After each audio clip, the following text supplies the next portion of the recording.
Israel এবং Iran যুদ্ধের কারণে অর্থনীতিতে একটা বিরূপ প্রতিক্রিয়া পড়বে বা পড়ছে, সেটা আমরা সকলেই জানি। কিন্তু এই ক্ষেত্রে আমাদের সরকারের করণীয় কি? আমাদের সরকার যদিও বলছে তার প্রায় 6 মাসের মতো তেলের মজুদ রয়েছে, কিন্তু পরিস্থিতি যদি এমনই চলতে থাকে এই মজুদও কিন্তু একদমই যথার্থ নয়। মূলত আমরা বহুদিন ধরে রিনিউয়েবল এনার্জির কথা, সোলার এনার্জির কথা শুনে আসছিলাম। এই সকল জায়গায় কিন্তু সরকারের এখনই চিন্তা ভাবনা করা প্রয়োজন যে কিভাবে এই পরিবর্তিত পরিস্থিতিতে এই সমস্যাগুলোর মধ্য থেকে সরকার খাপ খাইয়ে নিতে পারবে। মধ্যপ্রাচ্যের লেবার মার্কেটটাকে আমরা মূলত সেই ক্ষেত্রে নির্ভরশীল হয়ে পড়েছি। বিকল্প লেবার মার্কেটের কিন্তু আমাদের তেমন কোনো আমরা খুঁজছি না।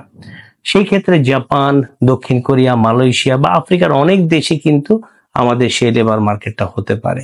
ইউরোপের অনেকগুলো দেশও এই ক্ষেত্রে একটা কাম্য ডেস্টিনেশন। তো সেই ক্ষেত্রে সরকারকে কিন্তু খুবই প্রোঅ্যাক্টিভ ভাবে এবং খুবই সিরিয়াসনেসের সাথে এগিয়ে আসা প্রয়োজন। আমাদের যেই র ম্যাটেরিয়াল গুলো আমরা পৃথিবীর বিভিন্ন দেশ থেকে আসি, কম্পিটিটিভ প্রাইসের বিচারে আমরা জানি যে সেখানে কিছু কিছু জায়গায় হয়তো আমাদের বেশি মূল্য দিয়েও বিভিন্ন ধরনের র ম্যাটেরিয়াল নিয়ে আসতে হচ্ছে। সেই ক্ষেত্রে বিশ্বব্যাপী আরো অনেক বেশি যাচাই বাছাই করা প্রয়োজন এবং সরকারের এই ক্ষেত্রে বড় একটা ভূমিকার প্রয়োজন রয়েছে। আমাদের যে ইলেকট্রিসিটি খাত, সেখানে আমরা রিনিউয়েবল এনার্জির সাথে সাথে বিদ্যুৎ উৎপাদনের ক্ষেত্রে আমরা উইন্ডমিল বা আমাদের যেই অন্যান্য ব্যবস্থা ছিল সেগুলো কিন্তু আমরা এখন পর্যন্ত তেমন একটা কাজে লাগাতে পারিনি। বাংলাদেশের উচিত সেলফ রিলায়েন্ট মডেলে নিজের সক্ষমতার উপর নির্ভর করে এগিয়ে যাওয়া। আমার ভেতরে যেই সম্পদ রয়েছে সেগুলোর যদি আমরা ম্যাক্সিমাম ইউটিলাইজ না করতে পারি, আমাদের যেই জনশক্তি রয়েছে সেটাকে কাজে লাগাতে না পারি, তাহলে যে কোনো পরিস্থিতিতে অর্থনীতির জন্য একটা বড় ধরনের কিন্তু চিন্তার বিষয়। সরকার এটা নিয়ে কতটা ভাবছে তার কিন্তু আমরা এখন পর্যন্ত কোনো নমুনা দেখতে পাচ্ছি না।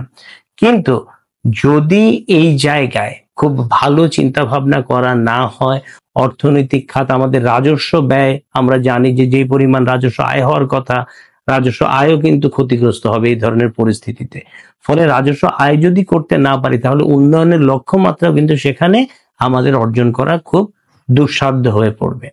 এই যখন সার্বিক পরিস্থিতি, আমরা আশা করব দেশের সরকার তারা চুলচেরা বিশ্লেষণ করে সঠিক পদক্ষেপটি নেবে। ধন্যবাদ।